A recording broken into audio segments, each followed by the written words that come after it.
Bom dia, turminha do Jardim 1. Vocês lembram que letrinha é essa?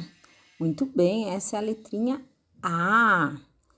Vamos pintar com tinta as letras A maiúscula?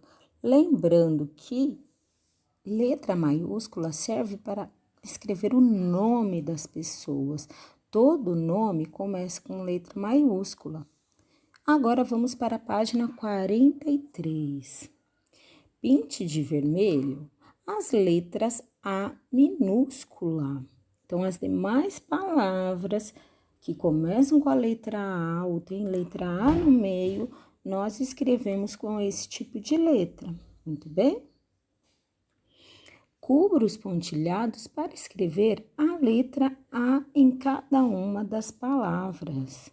Então, vamos cobrir a letra A do avião, da arara e da bala. Complete o nome das figuras com a vogal A. A de abelha, A de anel, A de apito, A de arara. E a última atividade de português. Desenhe um objeto, um animal que tem um nome iniciado com a letra A. Depois escreva o nome do que você desenhou. Pode ser um avestruz, um avião, qualquer coisa que comece com a letra A, combinado? Então vamos lá. Agora, Jardim 1, vamos para a aula de natureza. Observe a cena. Qual sentido cada uma delas representa? Discuta com os colegas.